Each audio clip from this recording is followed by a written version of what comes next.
Hello students, और कैसे हैं आप सभी। मैं हूं प्रीति और आज के करंट अफेयर्स क्लास में आपका बहुत बहुत स्वागत करती हूं। तो स्टूडेंट्स, आप अपने पेपर और पेन के साथ तैयार हो जाइए करंट अफेयर्स के नोट्स बनाने के लिए। हम जो करंट अफेयर्स लेकर आए हैं, जो ये आजकल जो करंट न्यूज़ जो चल रहे हैं उसके उस टॉपिक पर जो हम आज का करंट अफेयर्स क्विज लेकर आए हैं, जिसमें कि एक क्वेश्चन होंगे, उसके 4 ऑप्शन होंगे। तो आपको जो ऑप्शन सही लगता है उस ऑप्शन को अपने जवाब को जो है कमेंट बॉक्स में ज़रूर लिखें और अपने जवाबों को हमारे साथ मैच करें, जिससे आपको पता चलेगा कि आपकी कितनी तैयारी हुई है और आपके कितने जवाब सही आते हैं। तो चलिए शुरू करते हैं करंट अफेयर्स की क्लास। तो क्लास शुरू करने से पहले मैं आपको अन अकेडमी के कुछ प्रमोशंस दिखा देती हूँ। तो ये देखिए स्क्रीन पर, ये है resolution to crack UPSC CSC introductory offer है 2023 के लिए। एडिशनल 10% ऑफ 18 मंथ्स कॉम्बो, जिसका प्राइस जो है 63,898 रुपीज़ हो गया है, और इसमें आपको 15,101 रुपीज़ सेव करते हैं। और ये इंट्रोडक्टरी प्राइस वैलिड है सिर्फ 19 जनवरी तक। तो 19 जनवरी तक आप इसमें इनरोल कर लें। एडिशनल बेनिफिट्स आपको इसमें मिल जाएगी कि आपको बुक्स जो है हिंदी या इंग्लिश जिस भी लैंग्वेज में आप प्रेफर करते हैं उसमें आपको बुक्स अवेलेबल होगी। और बैच 19 जनवरी से शुरू हो रही है, और इसमें आपको टेस्ट सीरीज भी दिए जाएंगे, जिससे आपको आप अपनी स्किल को टेस्ट कर सकेंगे कि आपकी कितनी तैयारी हो रही है। इस नेक्स्ट लास्ट में आप देख सकते हैं यूपीएससी अन अकेडमी यूपीएससी टॉपर्स हैं ये जागृति अवस्थी, अपला मिश्रा, सत्यम गांधी, गौरव उधानिया, करिश्मा नायर, अर्थ जैन, पॉलिसिटी जैन, इन सभी ने जो है अन अकेडमी के थ्रू अपना यूपीएससी का एग्ज़ाम क्लियर किया था और यूपीएससी टॉपर्स बने थे। आप देख सकते हैं ऑल इंडिया रैंकर्स जो होते हैं 1 से 20 के बीच में 7 लर्नर्स जो होते हैं वो अन अकेडमी के होते हैं। 21 से 100 के बीच में जो लर्नर होते हैं, जो रैंकर्स होते हैं, उसमें 20 लर्नर्स जो होते हैं अन अकेडमी के होते हैं। और 101 से 761 के बीच में जो है 143 लर्नर्स जो होते हैं वो अन अकेडमी के होते हैं, जो कि यूपीएससी टॉप करते हैं। तो आप भी इसमें इनरोल करें। यूपीएससी सीएचई बैचेस 2022 और 23 की प्रिपरेशन के लिए शुरू हो रही हैं 19 जनवरी से। तो आप इसमें जल्द से जल्द इनरोल कर लें। आपको इसमें a set of 20 GS books curated as per latest trend of UPSC are available with only with 1 year and above GS combo and subscription only. और books available in Hindi and English medium as per learners preference. तो आप जो भी language prefer करते हैं, हिंदी या English, उस language में आपको बुक अवेलेबल हो जाएगी। Optional courses launching in the month of January. आप देख सकते हैं जो अलग अलग कोर्सेज सब्जेक्ट्स हैं जनवरी के मंथ में लॉन्च हो रहे हैं। तो उस हर कोर्स के लिए, हर सब्जेक्ट्स के लिए जो है अलग फैकल्टीज टीचर्स हैं जो आपको उसके बारे में गाइड करेंगे। Accomplish your mission with Unacademy. Level up your UPSC preparation with Iconic subscription. तो इसमें आपको 1-to-1 लाइव मेंटरिंग होगी, personalised learning experience with subject experts, study planner and mains question answer practice, customise study plan with by weekly review and strengthen your mains answer writing. आपको mains के जो question answer हो आपको कैसे लिखना है उसके बारे में आपको बताया जाएगा। Open house with educators, get in to interact with our top educators with Unacademy open house. तो आपको जब भी कभी कोई किसी चीज़ की डाउट होती है तो आप हमारे यहाँ जो एजुकेटर्स होते हैं उनसे आप कॉन्टेक्ट कर सकते हैं। Don't let finance stop you from achieving your dream. आप इसमें लोन की फैसिलिटीज़ भी है। अगर आपको लगता है कि इसकी फीस जो है ज़्यादा हो रही है तो आप इसमें लोन के लिए भी अप्लाई कर सकते हैं। Get stand loan at 0% interested, no processing fee, flexible tenure, minimum paper work. तो आप हमारे डिस्क्रिप्शन बॉक्स में भी देख सकते हैं, जो लिंक दिया गया उस पर आप क्लिक करेंगे तो आपको सारी इन्फॉर्मेशन मिल जाएगी। नेक्स्ट में यूपीएससी सीएससी कॉम्बैट है होने वाला है, जो कि अन अकेडमी ऑर्गेनाइज करता है। 56 क्वेश्चन होते हैं, 60 मिनट में सॉल्व करना होता है, जो कि 16 जनवरी को होने वाला है सुबह 11 बजे। तो आप इसमें ज़रूर पार्टिसिपेट करें और अपनी स्किल को टेस्ट करें कि आपकी अब तक कितनी तैयारी हुई है, इससे आप जान पाएंगे। इसमें आपको 4 करोड़ प्लस जो है स्कॉलरशिप भी मिल सकती है। आप देख सकते हैं 100% स्कॉलरशिप जो है, जो फर्स्ट से थर्ड रैंक के बीच में जो आएंगे, जो स्टूडेंट्स आएंगे उनको 100% स्कॉलरशिप मिलेगी। 4th से 10th रैंक के बीच में 75% स्कॉलरशिप, 11 से 50 रैंक के बीच में 50% स्कॉलरशिप होगी, और 51 से 500 जिसकी जिसकी रैंक होगी उनको 25% स्कॉलरशिप मिलेगी। तो आप इसमें जल्द से जल्द इनरोल करें। तो चलिए अब शुरू करते हैं अब अपनी क्लास। तो चलिए देखते हैं हमारा आज का पहला सवाल क्या है। तो ये है हमारा पहला सवाल। उत्तर प्रदेश सरकार में मैनपुरी सैनिक स्कूल का नाम किसके नाम पर रखने की घोषणा की गई है? किसकी किसके नाम पर रखने की घोषणा है? तो इसके चार जो ऑप्शन इस तरह से हैं: A general Manoj Mukund Naravane, B admiral Karambir Singh, B general Vipin Rawat, C group captain Varun Singh. तो आप अपने जवाब कमेंट बॉक्स में लिखें। चलिए देखते हैं सवाल का सही जवाब क्या है। तो इसका सही जवाब है option C general Vipin Rawat. CM Yogi ने एक बार फिर बड़ा फैसला लेते हुए मैनपुरी के सैनिक स्कूल का नाम बदलने का निर्णय लिया है। अब मैनपुरी सैनिक स्कूल शहीद जनरल विपिन रावत के नाम पर होगा। मुख्यमंत्री ने कहा कि यह शहीद जनरल रावत को सच्ची श्रद्धांजलि होगी।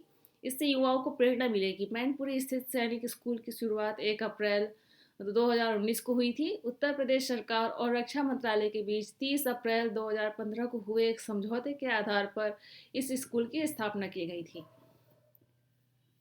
तो देखते हैं अब हम अपना अगला सवाल। ये है हमारा सवाल नंबर 2। हाल ही में किस देश ने लोगों की ऑनलाइन जासूसी के मामले में फेसबुक और गूगल कंपनियों पर 1768 करोड़ रुपए का जुर्माना लगा दिया है? तो ये है इसके चार ऑप्शन: ए फ्रांस, बी चीन, सी नेपाल और डी जापान। तो अपने जवाब कमेंट बॉक्स में लिखें। चलिए देखते हैं सवाल का सही जवाब क्या है। तो इसका सही जवाब है ऑप्शन ए फ्रांस। गूगल और फेसबुक पर फ्रांस ने लोगों की ऑनलाइन जासूसी यानी कुकी ट्रैकिंग के मामले में 1768 करोड़ रुपए यानी 21 करोड़ यूरो का जुर्माना ठोका है। नियामक का कहना है कि अगर कंपनियां उसके आदेश का 3 महीने के भीतर पालन नहीं करती तो उन्हें प्रतिदिन 1 लाख यूरो के रूप में अतिरिक्त जुर्माना चुकाना पड़ेगा। नेक्स्ट क्वेश्चन, सवाल नंबर 3। पाकिस्तान के न्यायिक आयोग ने सुप्रीम कोर्ट के न्यायाधीश के रूप में नियुक्ति के लिए किस महिला जस्टिस के नामांकन को मंजूरी दे दी है? तो ये इसके चार ऑप्शन: ए शोभना मलिक, बी आयशा मलिक, सी आयशा कोहली और डी मोहिनी अग्निहोत्री।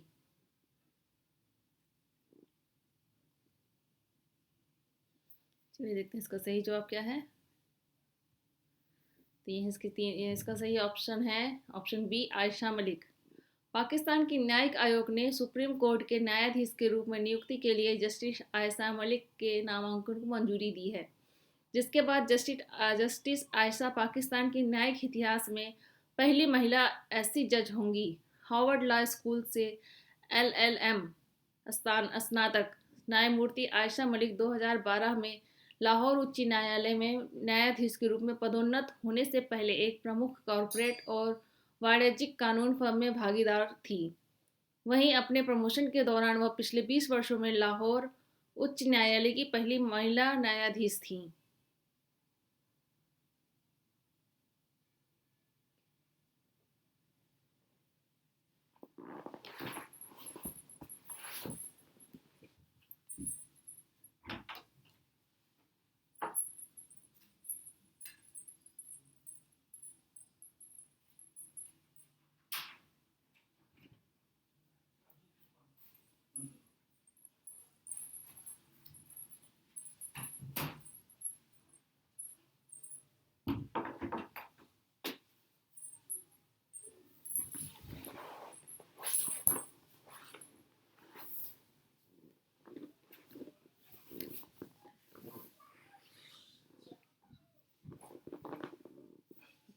तो हम अपना देखते हैं अब नेक्स्ट क्वेश्चन।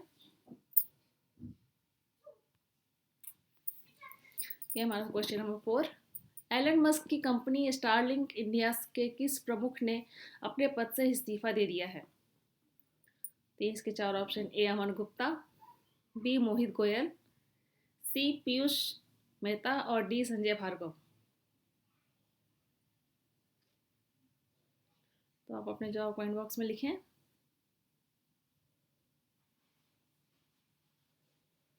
चलिए देखते हैं सवाल का सही जवाब क्या है। तो इसका सही जवाब है option D Sanjay Bhargav. Starlink India के कंट्री निदेशक संजय भार्गव ने पद से इस्तीफा दे दिया है। उन्होंने लिंक्डइन पोस्ट के जरिए यह जानकारी दी। सरकार ने कुछ सप्ताह पहले ही कहा था कि स्टारलिंक इंटरनेट सर्विसेज के पास भारत में उपग्रह आधारित इंटरनेट सेवाएं देने के लिए लाइसेंस नहीं है। उल्लेखनीय है कि भार्गव ने 1 अक्टूबर 2021 को ही स्टारलिंक इंडिया के हेड का पद संभाला था। अब ठीक 3 महीने में उन्होंने पद छोड़ दिया। वह पहले भी मस्क के साथ काम कर चुके हैं। भार्गव पेपल की शुरुआत करने वाली ग्लोबल टीम का हिस्सा रह चुके हैं। ओके, देखते हैं हम अपना अगला क्वेश्चन। यह है क्वेश्चन नंबर 5। हाल ही में संयुक्त राष्ट्र सुरक्षा परिषद यानी यूएनएससी में कितने नए अस्थायी सदस्यों का चयन किया गया है? तो ये है इसके 4 ऑप्शन: A 10, B 4, C 5 और D 3। अपने जवाब कमेंट बॉक्स में लिखें। चलिए देखते हैं सवाल का सही जवाब।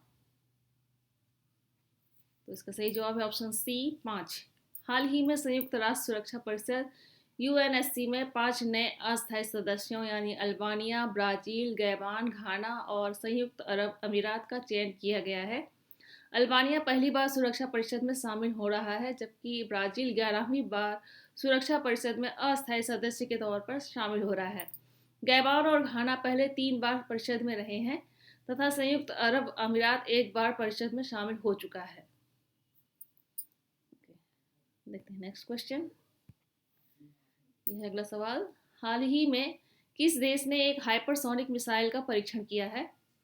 इसके 4 ऑप्शन इस तरह से हैं: A Uttar Korea, B Nepal, C Bangladesh और D भूटान। तो आप जवाब कमेंट बॉक्स में लिखें। चलिए देखते हैं सवाल का सही जवाब। इसका सही जवाब है ऑप्शन A उत्तर कोरिया। हाल ही में उत्तर कोरिया ने एक हाइपरसोनिक मिसाइल का परीक्षण किया है, जिसे सफलतापूर्वक अपने लक्ष्य को नष्ट कर दिया। उत्तर कोरिया ने इससे पूर्व सितंबर माह में पहली बार एक हाइपरसोनिक का परीक्षण किया था। हाइपरसोनिक मिसाइल आमतौर पर बैलिस्टिक मिसाइलों की तुलना में कम ऊंचाई पर लक्ष्य की ओर उड़ते हैं और ध्वनि की गति से 5 गुना अधिक या लगभग 6200 किलोमीटर प्रति घंटे यानी कि 3850 मील प्रति घंटे की गति से लक्ष्य तक पहुंचते हैं। हाइपरसोनिक हथियारों को अगली पीढ़ी के हथियार माना जाता है। तो स्टूडेंट्स, हमारी आज की करंट अफेयर्स की क्लास यहीं समाप्त होती है। मैं आशा करता हूँ कि आपके कई सारे जवाब सही आए होंगे। तो इसी तरह से आप अपने करंट अफेयर्स की तैयारी करते रहें, यूपीएससी की तैयारी करते रहें और हमारे वीडियो को लाइक शेयर ज़रूर करें। कमेंट बॉक्स में अपने सवालों को ज़रूर रखें, जिसका हम जवाब देने की पूरी कोशिश करेंगे। तो आपको यूपीएससी की तैयारी के लिए ऑल द बेस्ट। बहुत बहुत धन्यवाद।